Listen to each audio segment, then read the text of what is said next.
All right, today we're going to be doing our review of Maria Hill. Now, a couple of quick notes before we start the video. One, and the most important one, just my opinion. This is just my opinion. So if you agree with my opinion, awesome, cool. If you disagree with it, also awesome and cool, right? That's totally fine. If you want to express your what you disagree with me about with Maria Hill, put it down in the comments, or what you agree about with Maria Hill, put that down in the comments. Because spoiler alert, I'm not a fan of her. I have not really enjoyed playing this hero. I will say that just so you know, for reviews, what I generally do is I play a hero or scenario, whatever it is, a dozen times. That's why this video comes out a bit later than most content creators. I played her a dozen times. I think it was about 6 and 6 on standard and expert. I tried to do a variety of aspects, but generally speaking, it really didn't matter which aspect I played because the strategy was exactly the same. Part of the reason why I didn't really care for her. So that's really it. Like I said, feel free to put your comments down below of what you agree and disagree with. Oh, last thing I gotta mention. The last thing I have to mention is I'm going to express some things I don't enjoy with her. I don't want her to be different though. Right. And I want to stress this that there are a lot of people that like Maria Hill as a hero, and I don't want people to think like, oh, D20 would wish that she would have been completely different. No, because there's so many heroes nowadays, like almost 60 heroes, I think, that not every hero needs to be to my specification. It doesn't need to be into what I enjoy and what I personally like. As long as people are liking the hero, they should keep creating them however they see fit as the best way possible. Just because I dislike someone or don't like a hero doesn't mean that I'm like Fantasy Flight Games, you better change the way that I want things. Like that's not what I'm saying at all. It's just we're doing reviews because they're fun. They're fun to talk about these heroes. It's fun to express our opinions. That's what it really comes down to. So before I get into like my final thoughts of like playthroughs and stuff, let's take a look at all of our cards first. Now, really quick, I want to give a huge shout out to my patrons over on Patreon and my YouTube members. Because of them, we're able to do a lot of these videos. They greatly support the channel. So thank you all so much for your membership. Thank you for your patronage. It truly helps out. It truly means a lot. So thank you, thank you, thank you. Even if you just want to join YouTube for 99 cents a month, it helps out a ton. So I really appreciate it. So thank you all. All right, let's start with Maria Hill, Alter Ego side, 3 recovery. I've done takes on this that people disagree with me on. 3 recovery is the lowest amount of recovery that's out there, and I always like it to be higher. Just who I am. So she is a shield spy trait. I didn't lean into spy that much with her. I did mostly the shield stuff because there's no real reason to do spy trade stuff. You could, I guess, but I didn't see a reason to. 6 hand size is a good amount. 9 hit points is a little bit on the lower side. The only time I ran into like serious issues with her is that she can, if not properly built out and not like prepared, she can get one shot by like Ronan, right? Like Ronan could just one shot her and erase her. Loki was able to do a surprising amount of damage, right? Especially because he has the Infinity Gauntlet. Like anyone that stacks damage like that could do a decent amount of damage in one shot, can kind of mess up your plan. That was her biggest weakness, or one of her biggest weaknesses. Um, so yeah, just important note there. So you can include a maximum number of copies of 3 shield supports in your deck from aspects other than your chosen aspect. Basically, run all the ships, right? Those big 6 cost ships that she came with. When I predicted Maria Hill, I predicted that she would be a B tier power wise and would be like B tier fun wise. Turns out I was wrong on both accounts. She's less fun, but very powerful. Those ships, I was concerned about the 6 cost. It does get a little tricky at times, but she, generally speaking, can flip down pretty easily. So action exhaust Maria Hill. Search your deck for a shield support and add it to your hand. There's 2 ways to go about this, and we'll talk about that in a second. Maria Hill hero size, a 2/1/2 stat line, very respectable. Each ally you control gains a shield trait. I know some people are doing shield build outs with this and like doing some weird things. Yeah, I guess you can. I did it once or twice, but I just fell back in my old pattern because it didn't make sense to do it because there's just more efficient moves to do. Reassignment, you move one or all-purpose counter from a shield support to another shield support. We'll get into why that's important, but that is massive for her and kind of just keeps her economy going. Nick Fury allies, a 4 cost 2/2/3 stat line, also shield. After Nick Fury uses a basic power, place one all-purpose counter on a shield support. One of the builds that I did do was a sidekick build in leadership to like build out Nick Fury to just keep giving me counters. I didn't need more counters, but it was a nice option to just get a ton of them. So other aspects basically felt the same. A sidekick build was the only one that felt a little bit different because I was building more into Nick Fury and doing that. We've done sidekick builds, sidekick builds before, so there's nothing like revolutionary there. But it was good for Nick Fury, especially with the 2/2 stat line is really nice. 3 hit points is pretty solid to just keep adding on more hit points. Like I like that. That was pretty strong and pretty useful. So All Points Bulletin. This was the card that upset a lot of people because when they made the announcement, they said she has no attack and thwarting cards. And while that's technically true, she does have cards that can remove threats and deal damage, such as this one.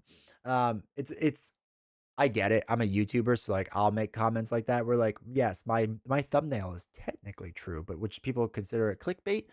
Maybe. It really isn't though, so I can't give him too much of a hard time, but, like, it was a sly use of wording. So it's a two-cost event with all points bulletin. It's a tactic card. Hero action.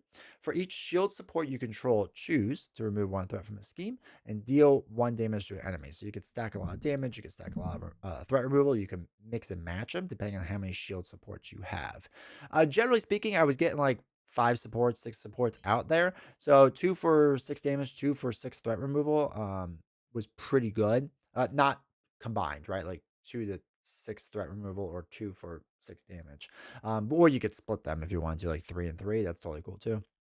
That was very late game stuff, but it was something that you could do. So there's 2 copies of those cards. On the double, 0 cost event, ready any number of shield supports with a combined printed cost of 6 or less. I was basically using this for the ship, and that's it because the ships were just generating so many counters that, yeah, let's ready it up. Let's keep it going. From reassigning to Nick Fury to another way, just ready up the ship and just keep hammering home. So 2 copies of them. Reinforcements, 1 cost event. It's an action. Important note, this was also an action, so if your alter ego or hero side, doesn't make a difference. It's just an action for on the double. Same with reinforcements. Choose any number of shield supports to combine costs of 6 or less and place 1 all-purpose counter. Again, I was just putting this on the big ship, to be honest. I just 6 cost ship, just throw another counter on where it's essentially with your personal ship where you deal 5 damage. It's just like it's a 1 for 5 damage card, essentially. So 2 of them, or I'm sorry, 3 of them. The hard call was her one fun card in there for like the final push. Don't get me wrong, when you play this at the very end, it was a very satisfying way to end the game. Other than that, you don't really use the card, but I do like this idea of like one card in the deck where it's just like the end all. Like you're just gonna go crazy with this card. Like I do like that idea, so that was fun. 2 cost event, it's a hero action. Discard a shield support you control, so it would probably be a 6 cost ship. Deal X damage to each enemy where X is the printed cost of the discarded support. So being able to deal all that damage is really nice. This would get around guard minions because it only stops you from attacking. This isn't attacking. This isn't action. I also kind of like that. So again, I'm actually kind of a fan of these one card in the deck to like do like your final ultimate move. Like I like that idea. I don't know if I want it all the time, but I do like it. It is a very satisfying way to end the game. There's also really good artwork for it. Special funding is a resource with a response. It's a double resource. Double resource. Response, after you spend this card to pay for a shield support, place 1 all-purpose counter on the support after it enters play. Use it for the big ships or use it for another support that you may have where you can just put a counter on it and then use Maria Hill to move that counter over. You have 2 of them. Support staff comes in with 3 counters, 1 cost support. Persona shield card. Resource, so hero or alter ego. Exhaust support staff, remove 1 staff counter from it and generate a wild resource for a player whose identity has a shield trait. So it's just a resource generator, but it's like a cheaper one. As long as you have shield trait, you can generate a resource for somebody. So I like that. It's fine. It's nice that it's not like a constant resource generator, right? It changes things up a little bit. It gives you ways to move more counters if need be. I generally didn't have to because I had other ways to get counters, but yeah. Good card. And then we have the Iliad, which is her 6 cost support card. Shield vehicle comes with 3 counters. So exhaust the Iliad, remove a counter from it. You can deal 5 damage to an enemy, remove 4 threat from a scheme, or heal 3 damage from your identity. This is an incredibly strong card that basically you're just going to play every single round. The second you get this out, you're just going to play it, and you're going to move tokens from one spot to this spot. That's your entire strategy. That's the game.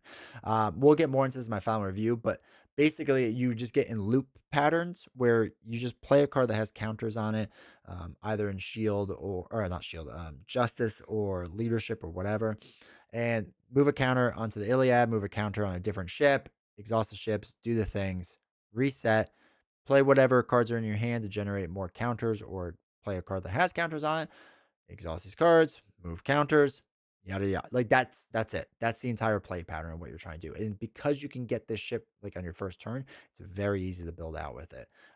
So you're just gonna be running this ship over and over and over and over and over and over. Then we have two costs. Upgrade life metal decoy. This is really nice for. I would try to prioritize this against Ronin in the beginning because if he's gonna like hit me with 12, right? I just do this. Done, right? The 12 damage meant nothing. I just prevent all damage from the attack. You discard this card. It kind of gives you like a free life. Like the card. Pretty solid. And then Shield Director is a super powerful card. 2 cost upgrade. Exhaust is to place 1 all-purpose counter on the shield support. Well, guess what? We're just gonna put it on the Iliad. So the Iliad has unlimited resources now. Over and over. And if I need to transfer more so that I can do um what is it? Not reinforcements. On the double to ready it up to do 10 damage. Okay, we're just gonna do that, right? So it goes into the pattern nonstop. So get the shield director out early on, unless you're gonna be taking a huge hit, then play life mal decoy. But get this out early on, and it's just the Iliad's just free now, and it's kind of broken in my opinion. All right, so some of the other things I want to point out really fast with her. We usually don't go into aspect cards. So we're not going to. Command Team is a must-have. Just run Command Team in all of her decks. There's also a Shield support or a Justice support you can run, which I already forgot what it was called, but you can run that as well. It's a 1 cost with 3 counters on it. There's anything else that has counters on it, right? That's Shield. Just throw them in the deck. That's all you need. So we have her other ships. The Cersei, I actually didn't run this much. I think this works better um, in multiplayer, possibly, but I don't know. You get two, so it's a 6 cost support. Justice card has 2 deploy counters. Exhaust the Cersei, remove a deploy counter, and choose a player. That player puts an ally in the play from their hand. Okay, like it's not super worth it to me. Now I know for other teammates, people were saying it was more worth it. Like in a 4-player game, it's more worth it.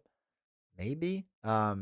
I don't know. I wasn't the biggest fan of this card. I had it in there as a way to just get like some counters on it to move the counters off of it, but that's really all I did with that card. So that's kind of an iffy card, whatever. The Belorphon, I can't say it right, is the aggression version.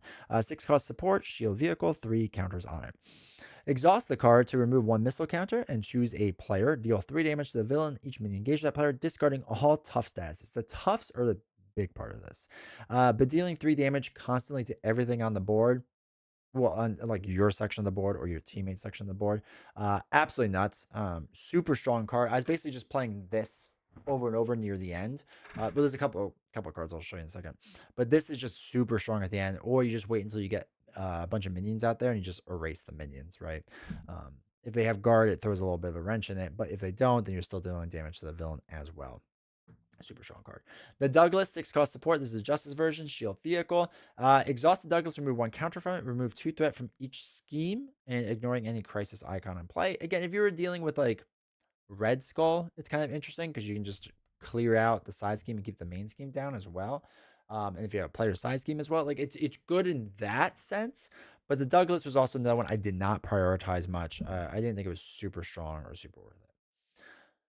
The Pericles is broken. This is a broken card. It's amazing how much stronger this card is than every other like ship out there, well, except for the Iliad. The Iliad's very strong, but this is just like bonkers strong. So the Pericles is 6 cost support, the protection version. Shield comes with 2 counters, but you can easily keep giving it more counters. Exhaust the Pericles and remove 1 supply counter from it. Give a hero or villain a tough status card of your choice and give an ally or minion a tough status of your choice. So, what this means is if you're playing solo, I can just keep stunning or confusing the villain based on what I need, and then giving my ally tough or stunning slash confusing the minion, right? So, I was basically able to flip down whenever I felt like it. I was able to flip up, and I just never took damage ever. I would just give myself a tough status or stun the villain. Give yourself a tough status if you're playing a stalwart enemy, and that's fine. And then keep giving my ally a tough status or stunning minions as well. You don't have to do the rest of that with the ally or minion, but you can. Why is this important? Because I could basically, if I was worried about an advance coming out, I can confuse the villains and just have that there to protect myself, and then give my ally a tough status and have my ally be my blocker, and just do that each round, and then stun the villain the next round and stun a minion or whatever, right? So, I mean, you can obviously just see how this gets strong and broken if you just play it over and over and over. Like the villain will not just do anything to you. So you're basically invincible. In a two-player game, what's interesting with this is that you can stun the villain for one turn and then give an ally a tough status that same turn. So basically, the two players are undefeatable, or you give one of the villains or heroes a tough status.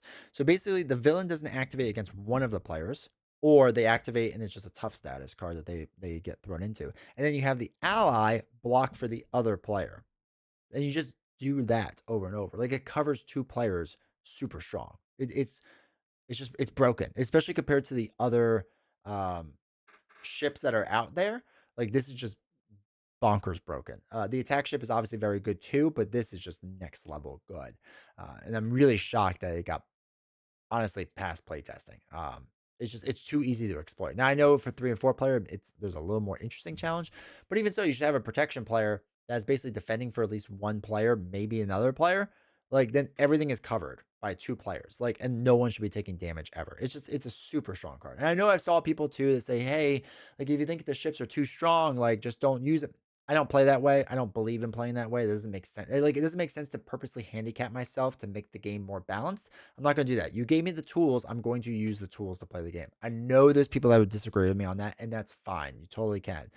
But that's not a viable or logical answer to me. Like it's not, in my opinion. Like I'm going to play the cards that are given to me. That's just what I'm going to do. So you just play the ships. You play the ships. You put any other shield supports in with counters. You move counters around over and over, and that's your general strategy. So here's the thing with Maria Hill.